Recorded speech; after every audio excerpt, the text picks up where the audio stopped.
PC를 사용하다 보면 SNS 계정에서 때로는 닉네임을 적으라고 하는 그런 이야기들이 나올 때가 있습니다. 그 닉네임이라고 하는 건 다른 말로 말하자면 별명이죠. 별명을 적어라. 본인의 이름을 드러내지 않고 닉네임으로 서로 소통하도록 만들어가고 있는 모습들을 우리는 발견하게 됩니다. 그런데 우리가 신앙생활을 하는데 우리 예수님만 하더라도 닉네임이 굉장히 많았어요. 예를 들자면 예수님께서 그 마태복음 16장에 보면 가이사랴 빌립보를 이렇게 가는 도중에 베드로의 신앙 고백을 기뻐 받으시고 난 뒤에 제자들에게 묻지요. 얘들아, 너희들은 나를 누구라고 하겠냐? 세상 사람들은 나를 누구라고 하느냐? 하고 이렇게 물었습니다. 그랬더니만 어떤 사람은 세례 요한, 어떤 사람은 예레미야, 어떤 사람은 엘리야, 어떤 사람은 선지자 중에 한 분, 좋은 별명들이죠. 이렇게 여러 가지 이야기들이 나오고 있지만 사실 예수님께 아주 나쁜 별명이 붙은 적도 있지요. 예수님께서 손이 마른 자를 고치시니까 그때 당시 유대인들이 뭐라 그러냐? 바알세불이라. 바알세불에게 집혔다. 마귀의 왕이다. 이런 악명을 붙여줬어요. 그리고 세리와 죄인의 친구다. 먹기를 탐하고 마시기를 즐기는 자다. 여러 부류의 안 좋은 닉네임들도 붙여줬던 것을 우리는 기억을 하게 됩니다. 그리고 여러분과 제가 잘 아는 대로 이 사울과 바나바가 안디옥에 가서 복음을 전할 때 사도행전 11장 26절에 보게 되면 제자들이 안디옥에서 비로소 그리스도인이라 일컬음을 받았더라. 이 크리스찬이라는 말은 성도에게 닉네임이에요. 우리의 별명이에요. 크리스찬이라는 말은 작은 예수다. 그런 뜻인데 오늘 본 말씀 사도행전 13장 4절부터 12절까지 보게 되면 우리 성도들에게 붙는 크리스찬이라고 하는 그 이름은 어떤 의미를 가지고 있는 닉네임이냐, 작은 예수라고 하는 크리스찬이라는 이름이 도대체 어떤 닉네임이냐는 거죠. 첫 번째 4절과 5절 봅니다. 4절과 5절 보면 두 사람이 성령의 보내심을 받아 실루기아에 내려가서 거기서 배 타고 구브로에 가서 살라미에 이르러 하나님의 말씀을 유대인의 여러 회당에 전할세 요한을 수행원으로 두었더라. 이렇게 얘기를 합니다. 여기 보면 이 두 사람은 누구예요? 바나바와 사울인데 이 바나바와 사울을 뭐라고 얘기하느냐? 성령의 보내심을 받은 사람이다. 오늘 우리 크리스찬들은 성령의 보내심을 받은 사람입니다. 안디옥 교회가 기도도 많이 하고 교회가 부흥하고 있을 때에 성령이 뭐라고 해요? 두 사람을 따로 세우라. 그래서 한참 교회가 부흥될 때 바울 목사와 바나바를 파송하는데 선교사로 파송하게 되었다는 말이에요. 그 선교사로 파송이 되자 이 바울과 그 바나바가 제일 먼저 보내졌을 때 어디 갔냐? 소아시아에서 넓은 지역에 믿지 않는 이방인들을 위해 세운 선교사라면 많은 믿지 않는 지역을 가야 될 텐데 이들은 제일 먼저 선택한 게 어디냐? 오늘 본문에 보니까 구브로에 가서 배 타고 성인 구브로로 갔다는 거예요. 이 구브로는 어디냐? 바로 바나바의 고향입니다. 자, 여러분과 제가 기억했으면 바나바는 가장 먼저 성령의 보내심을 받을 때에 믿지 않는 사람들을 누구 선택했느냐? 자기 고향 땅 섬을 선택했어요. 내 고향에 안 믿는 사람들, 예수님을 모르는 사람들, 그들에게 먼저 이 복음을 전해야 되겠다. 구원의 복음을 전하는데 가장 먼저 내 고향 사람들을 믿게 해야 되겠다. 이게 바로 바나바의 뜨거운 것 같습니다.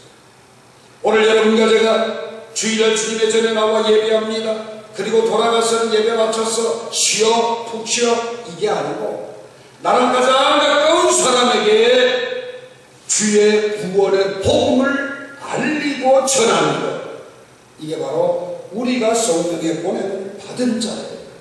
그런데 여러분 어떻습니까? 사실 선지자로 고향에서는 대접을 받지 못하지만 우리가 가장 가까운 가족에게 복음 전하는 게 제일 어려워요. 부모님이든 자식이든 형제든 뭘 전하려고 하면 내 자신의 마음속에 뭐가 들어요? 너나 잘입니다. 여기에 위축되지 말고 그들을 구원할 수 있는 것은 뭐예요? 믿음은 들음에서 나요. 들음은 그리스도의 말씀, 하나님의 말씀이 그들의 마음속에 확실하게 꽂힐 때까지 우리는 때는 어떤지 못어떤지 그 복음을 전해야 된다고 말이에요. 마가복음 16장 20절 말씀 보게 되면 제자들이 나가서 두루 전파할세 주께서 함께 역사하사 그 따르는 표적으로 말씀을 확실히 증언하게 하셨다, 이렇게 말씀을 하거든요. 내가 하나님의 말씀을 전할 때 그때 하나님이 함께 하신다는 거예요.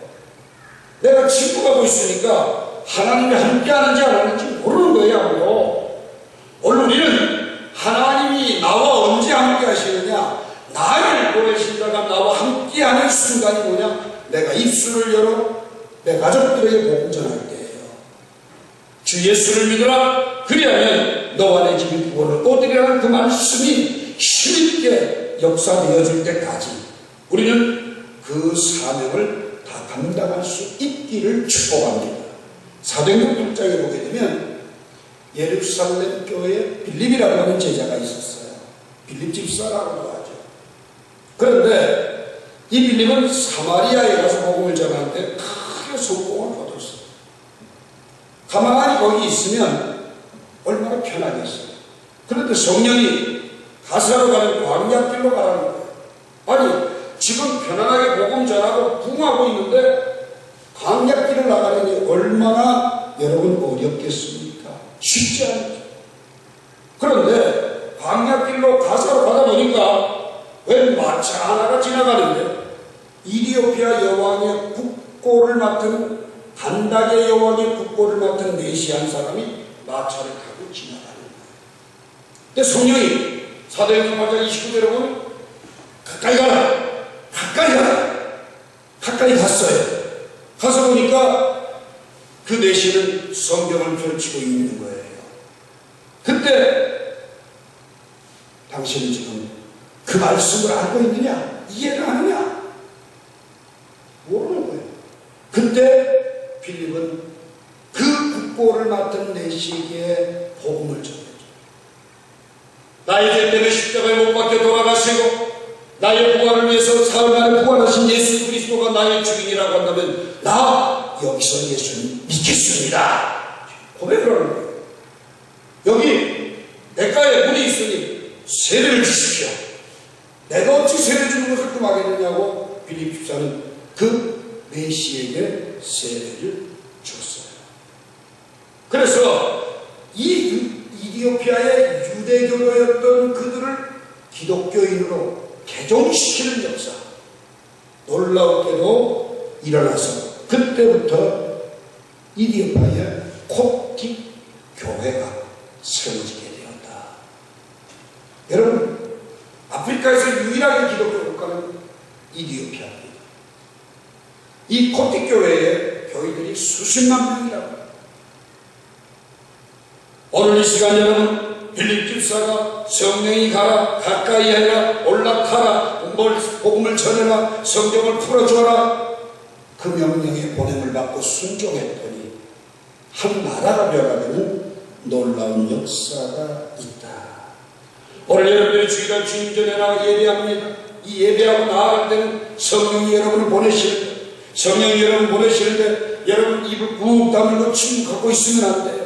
제일 가까운 사람부터, 아는 사람부터, 차 한 잔 나누고 커피 한 잔 나누면서 첫 번째도 전도, 두 번째도 전도, 세 번째도 전도할 때에 하나님은 놀라운 역사를 일으켜 잃어버린 영혼을 찾으시고 구원해 주시는 것을 믿으시기 바랍니다.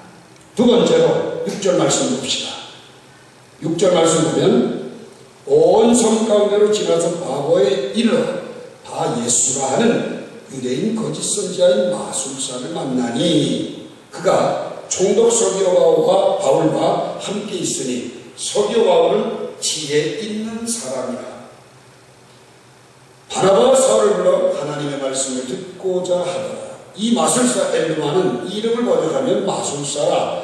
그들을 대적하여 총독으로 믿지 못하게 힘쓰니 이렇게 말해요. 그리고 12절에 보면 아무리 방해를 해도 결국은 바울의 복음을 듣고서 12절에는 이에 총독이 그렇게 된 것을 보고 믿으려 주의 가르침을 놀랍게 여기니라. 바울과 바나바가 구부러 섬에 갔어요.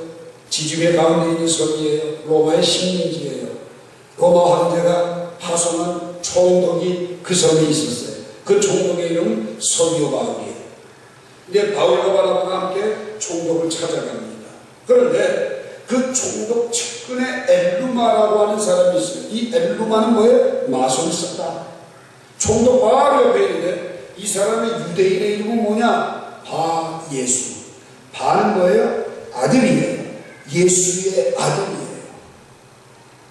예수의 아들. 예수라는 말이 히브리어는 뭐냐? 여호수아예요.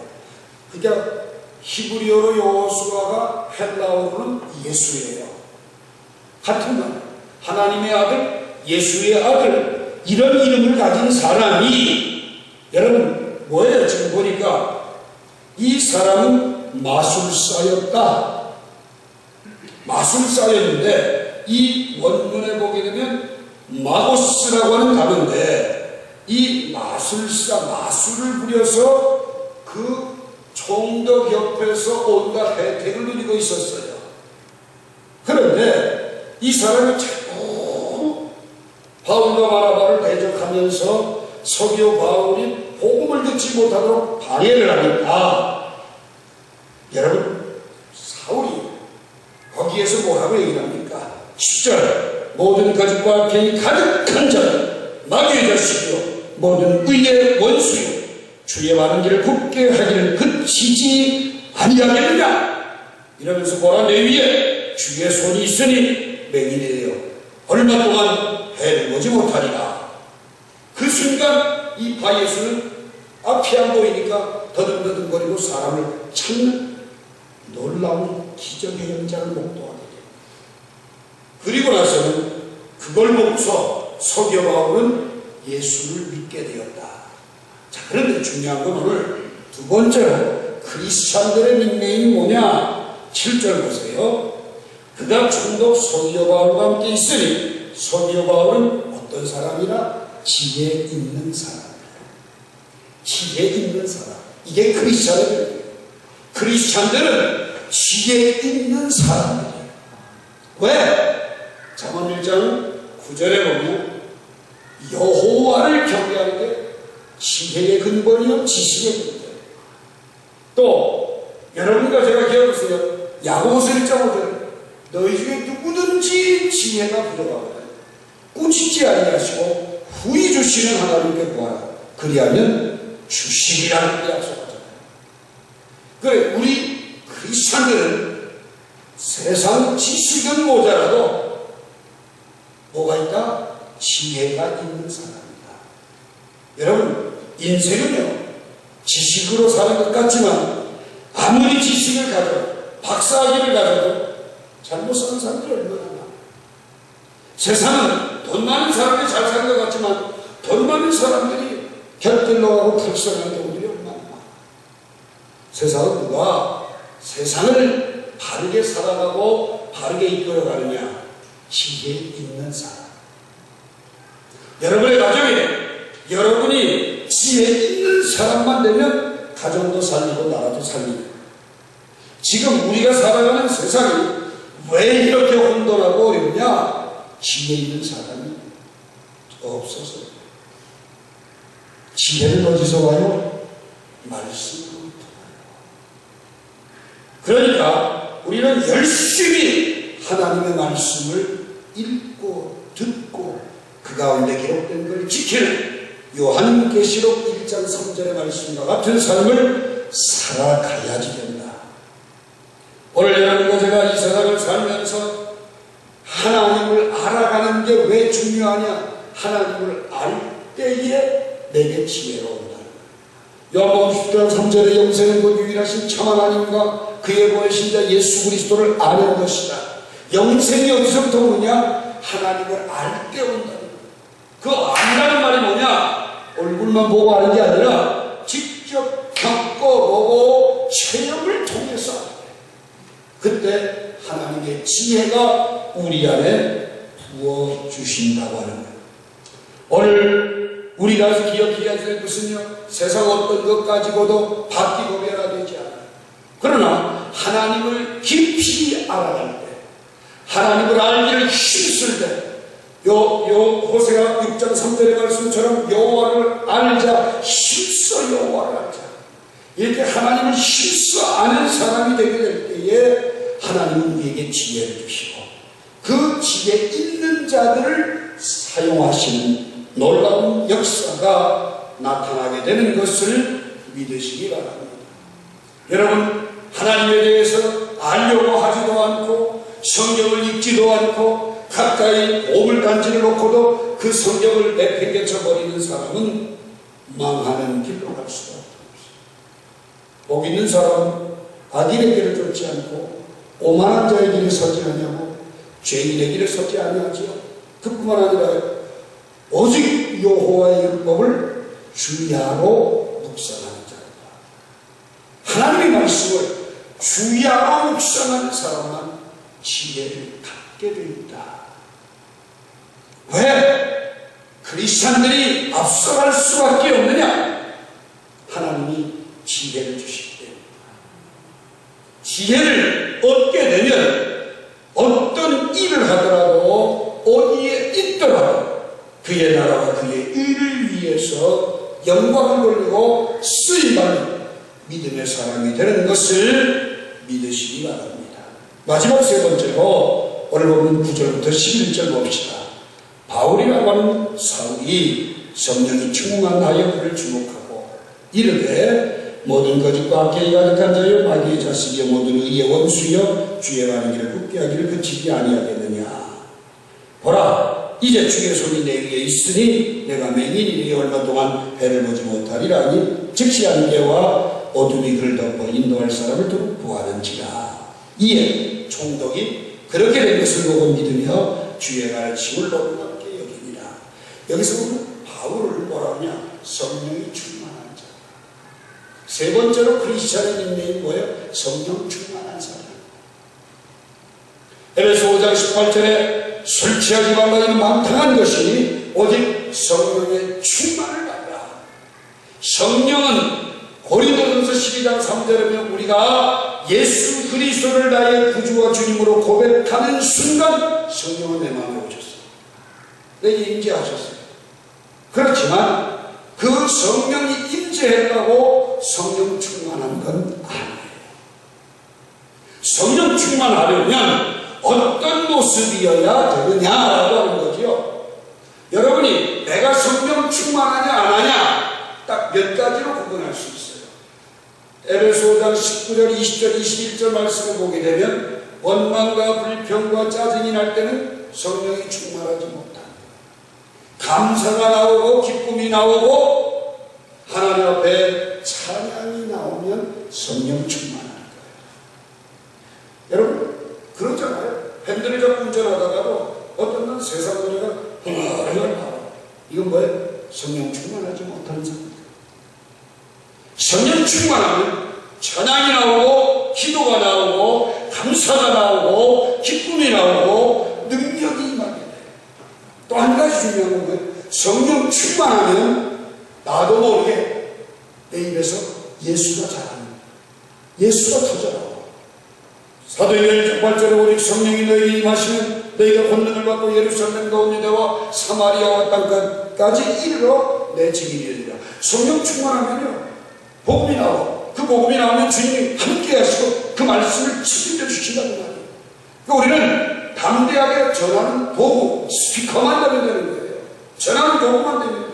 그 길은 복음 따라서 그분이 일하신다는 거예요. 여러분, 사도 바울이 복음을 전할 때 어떤 때는 묵실하게 두둑게 맞을 때도 있고, 어떤 때는 이렇게 갑작스럽게 바예수가 맹인이 돼서 놀라운 기적 나타나는 때도 있고, 그건 그분이 하시는 거예요. 이렇게 되든 저렇게 되든 우리가 걱정할 바가 아니에요. 우리는 성령 충만한 자로 감사와 찬미와 영광을 돌리고 복음을 전하는 사람이 되어야죠. 예를 들자면 갓 결혼한 여자가 애를 가졌다고 합시다. 그 애기는 자기가 노력한 게 아무것도 없어. 부모의 공로로 뱃속에 생명이 생겨. 그리고 10달 동안 태중에 있으면서 자기가 돈을 벌어다 밥을 해 먹습니까? 아니죠. 100% 어머니가 주는 영양분을 공급하고자. 그리고 태어났어요. 애기가 자기 힘으로 나옵니까? 엄마가 왁 소리 내면서 죽을 힘을 써서 그 애를 밀어냅니다. 애가 삐져나온 것 같아도 사실은 엄마가 힘써야 나옵니다. 그 애기가 밀고 있어요. 지금 세상에 나오려고 아무것도 없어요. 부모님이 낳아주고 아들, 딸 삼아줬지요. 마찬가지로 여러분과 제가 하나님의 자녀가 될 때 내가 어떤 노력이나 공로로 된 게 아무것도 없어요. 하나님이 이사야 43장 1절처럼 너는 내 것이라 지명하여 불렀기 때문에 하나님의 자녀가 됐어요. 누구든지 성령으로 하지 않고는 예수를 주시라 할 수 없느니라. 고린도전서 12장 3절 말씀이 내게 임하니까 예수님 나의 구주로 믿어졌어요. 그래서 영접하는 자 곧 그 이름을 믿는 자들에게는 하나님의 자녀가 되는 권세를 주셨다고 하는 요한복음 1장 12절이 내게 임하게 되고 나는 하나님의 자녀가 되었습니다. 자, 여기에서 하나님의 자녀가 되었다. 태소견이 아니라 생명을 향해 세상에 나왔다. 똑같은 거예요. 그게 거듭나는 거예요. 그런데 이 거듭났는데 여러분 어떻게 해야지 돼요? 그 다음부터 그 아이를 먹여야지 되고 또 기저귀 오줌 기저귀 갈아줘야지 되고 씻겨야지 되고 돌봐야지 되고 마찬가지로 여러분과 제가 영적인 성장을 해가는 거죠. 성령님에게 임재하면 이제 거듭났지만 그 거듭남으로 끝나는 게 아니라 자라가야지 된다는 거예요. 어디까지? 그리스도 예수에게까지 자라갈지라 하잖아요. 그리스도에게까지 자랄지라 범사에 그렇게 주님을 닮아갈 때에 예수 그리스도에게까지 자랄 때에 성령 충만하다. 성령 충만하니까 바예수 같은 사람 딱 보고서 모든 거짓과 경이 가득한 자여 마귀의 자식이 모든 의의 원수여 주의 바른 길을 굳게 하기를 그치지 아니하겠느냐. 이렇게 담대하게 선포할 수 있는 능력 있는 성도가 될 수 있다. 오늘 말씀 결론드립니다. 우리 성도는 그리스도인 크리스찬이라고 하는 이름이 붙어 있는데 우리에게 붙은 별명이 세 가지가 있어요. 첫 번째, 주님이 보낸 사람입니다.